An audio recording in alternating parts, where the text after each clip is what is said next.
Jesus, this thing is huge, eh? Like, it's massive. I'm not gonna lie. Coming into this, I just flat out didn't like this microphone. I didn't want to test it. I didn't want to buy it. I mean, there is a good reason for this. I just didn't want to like it. Damn it.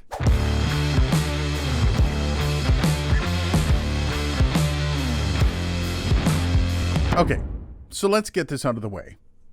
I don't like the way this microphone looks. That's why I've avoided buying one for review. And before you burn me at the stake, just let me explain. I don't like gimmicks, especially where mics are concerned. And honestly, everything about this microphone screams gimmick. I mean, the colors, the shape, all the way down to the packaging and the little bonuses like this. What is this? Why? Now, if I'm paying money for a microphone, I would prefer all of that money going into a solid build and a great sound experience. That's why I didn't pick one up. But then the requests just kept piling in. And honestly, guys, the way I'm able to do this kind of stuff is by making money on this channel. That's how I'm able to do reviews. So make sure you like it if you like what you see. Like the video down there, man. If you're new here and maybe you find yourself in a trance by my voice, please subscribe as well. Now that I've come clean, let's actually take a look at the build quality on this thing. The mic itself is, well, it's actually built quite well. All metal construction, the grill rather sturdy, though it does have a bit of give. It weighs almost a full pound, so keep that in mind if you're using a cheap boom arm. There's no switches on the body, and aside from the gaudy black and yellow paint job, it looks good. Now, the shock mount is a bit of a different story. Plastic is basically holding it together, though I have no idea if you're capable of replacing anything on this thing if it breaks. I did send them a message, Neat Mics, and they have not gotten back to me. I can't find anything on the website, so hopefully you don't break these little plastic arms. Other than that, though, the build quality of the shock mount is okay, despite the plastic pieces. Now, I wouldn't drop it, though. I guess there's a lot of things in this studio that I wouldn't want to drop, so I guess that's a moot point. As for the specs, this thing is a cardioid condenser with a frequency range of 20 Hz to 20 kHz. Has a max SPL of 145 dB. The sensitivity of the mic is 19 millivolts per Pascal at 1 kHz, or transferred over, that's negative 33 dB. It's got a signal-to-noise ratio of 79 dB A-weighted, an equivalent noise level of 9.5 dB A-weighted, which is all very good, especially at this price point. And I should add, as we're talking about specs on microphones, usually companies like to pick and choose which specs they're going to release about the microphone. Doesn't seem like the case here. It's really cool to see they actually have a full spec sheet. This is the off-axis rejection test of the Neat Mics Worker B. Here I am speaking about 6 inches off the front of the capsule. Here I'm speaking about 6 inches off to the side of the capsule. Here I'm speaking about 6 inches from the rear of the capsule. And here I'm speaking about 6 inches off the other side of the capsule. Here's a plosive test of the Neat Mics Worker B. Peter Piper picked a peck of pickled peppers. Peter Piper picked a peck of pickled peppers. Here's a handling noise and resonance test of the Neat Mics Worker B.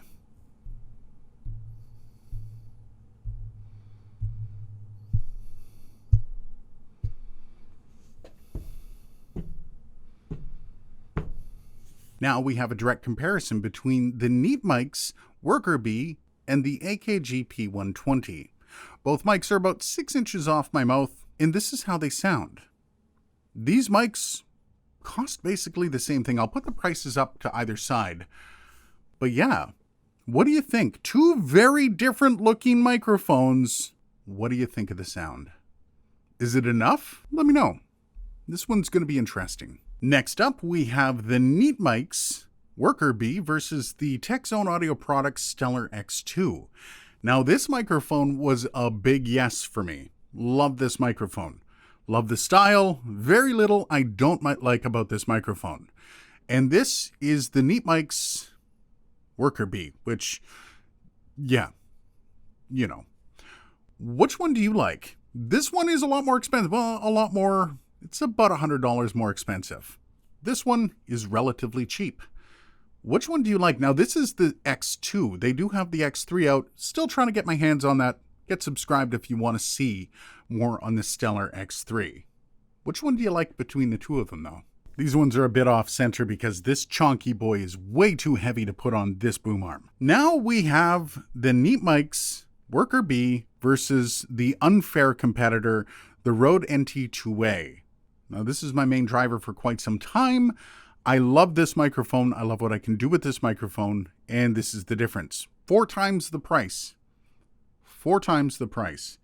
Much better shock mount as far as I'm concerned. Much better aesthetically. And this is how the two of them sound. What do you think? Is it close? Is it close enough to be worth it? Or do you just spend the extra money on the NT2A? This one is a very traditional style of microphone. This one is, well, not. What do you think? Which one do you like? I know this is unfair. Let's move on. Now, despite all of the time I've spent with this mic, I still don't like its look. Sorry. It's just not my style. I don't enjoy it. I find it's bigger than it needs to be. I find it's in the way more often than not. That said, though, I really can't ignore the sound of this microphone. And keep in mind, this is a $90 microphone. $90.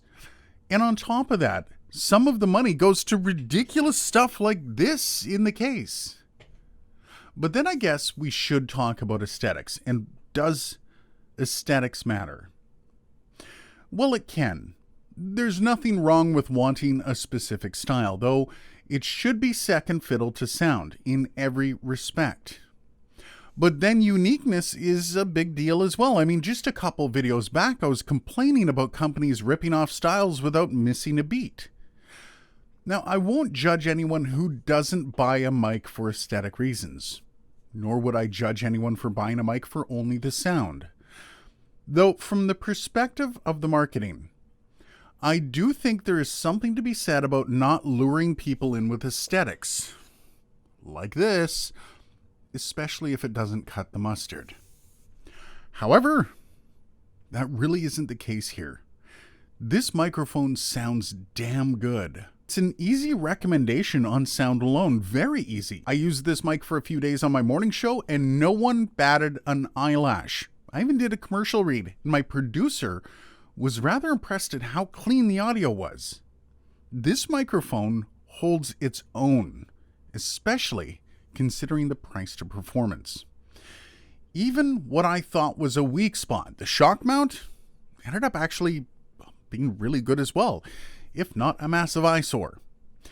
So I guess I can put it like this. If you really like the style of this microphone, you have around $100. Give her. You will not be disappointed. If you don't like the styling though, and you want something giving you similar performance at around the same price, go with the P120. But if you don't care what the mic looks like and you're all about the performance, I would say give this a try. Now, in case you're wondering, no, I'm not actually sending this back. I'm going to be keeping it for comparisons. And I think I might even use it sparingly. Can't believe I'm saying that. Hey, if you like this video, maybe try out the Amazon Basics condenser one that I reviewed. Once again, ended up eating my words. Maybe that's a theme. Cheers, and I will see you in the next video.